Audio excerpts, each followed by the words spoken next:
सबको नमस्कार। जय मसीह की। प्रभु का धन्यवाद हो। परमेश्वर की स्तुति करते हैं परमेश्वर की भलाइयों के लिए। परमेश्वर महान है और प्रभु हमसे प्रेम करते हैं। और मैं धन्यवाद करता हूं आपसे एक बार फिर प्रभु जी ने सौभाग्य दिया बातचीत करने का, वो भी परमेश्वर के वचन के द्वारा। आज हम शाम प्रभु के चरणों में बैठ कर के वचन मनन करेंगे। और एक सवाल जो अक्सर लोगों के जीवन में, विश्वासियों के जीवन में रहता है, वो ये है, क्या विश्वासी भी पाप करके बच सकते हैं? उनके जीवन में भी गुनाह आते हैं, अपराध आते हैं, तो क्या वो भी पाप कर सकते हैं या पाप करके बच सकते हैं? थोड़ा सा आज प्रभु के वचन में देखेंगे और आप पूरा वीडियो ध्यान से देखिएगा तो आपको इस सवाल का जवाब मिलेगा। आइए हम प्रभु की वाणी में चलते हैं। यूहन्ना की पहली पत्री और उसका 1 अध्याय 5 वचन से पढ़ेंगे। तो यहाँ पर इस प्रकार लिखा है, जो समाचार हमने उससे सुना और तुम्हें सुनाते हैं वो ये है कि परमेश्वर ज्योति है और उसमें कुछ भी अंधकार नहीं। यदि हम कहें कि उसके साथ हमारी सहभागिता है और फिर अंधकार में चलें तो हम झूठे हैं और सत्य पर नहीं चलते। पर यदि जैसा वो ज्योति में है वैसे ही हम भी ज्योति में चलें तो एक दूसरे से सहभागिता रखते हैं और उसके पुत्र यीशु का लहू हमें सब पापों से शुद्ध करता है।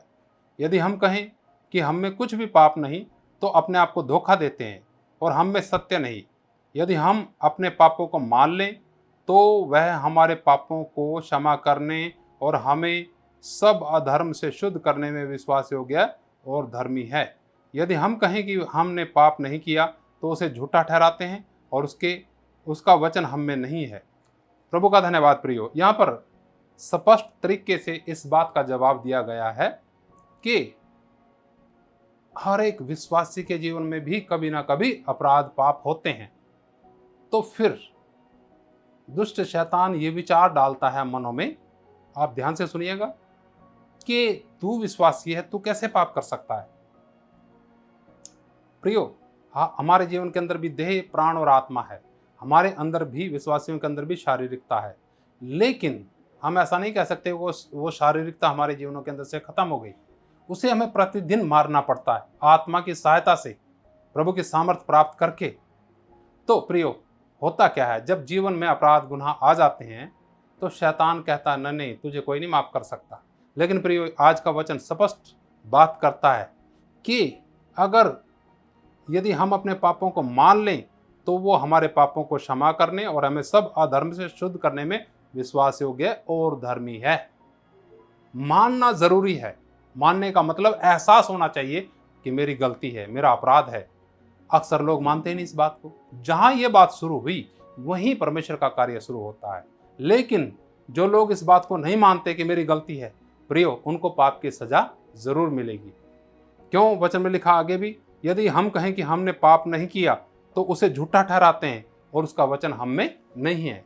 दोनों बातें बड़े ध्यान से मनन करिएगा। अगर हम कहें कि नहीं, मेरी कोई गलती नहीं है, मेरा कोई अपराध नहीं है, मैंने पाप नहीं किया, तो प्रियो, हम परमेश्वर को झूठा ठहराते हैं और उसका वचन हम में नहीं है। लेकिन अगर हम मान ले हमारी गलती है, हमारी मिस्टेक, हमारा अपराध है, हमने गुनाह किया है, पाप किया है, तो प्रभु यीशु मसीह से माफी मांगें और प्रभु यीशु मसीह का लहू हमें सब पापों से धोने में, क्षमा करने में, माफ करने में और छुटकारा देने में बिल्कुल विश्वास योग्य और धर्मी है।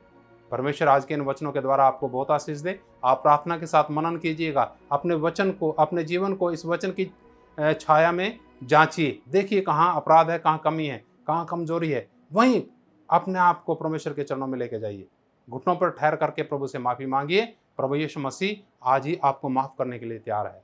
जब आप अपने अपराधों से माफी प्राप्त करते हैं और परमेश्वर का क्रोध आपके ऊपर से हट जाता है, सारे श्राप टूट जाते हैं, तो आपके जीवन के अंदर उद्धार का हर्ष आता है। वो आपको महसूस होगा कि प्रभु ने मेरे सारे पाप माफ कर दिए, प्रभु जी ने मुझे क्षमा किया, उसने अपना क्रोध हटा लिया। तो आपके अंदर उद्धार की खुशी हमेशा बनी रहेगी। प्रभु आपको बहुत आशीष दे। जय मसीह की। मारना था, प्रभु यीशु मसीह बहुत जल्दी आने वाले हैं, इसलिए हम आत्मिक तौर से तैयार रहें।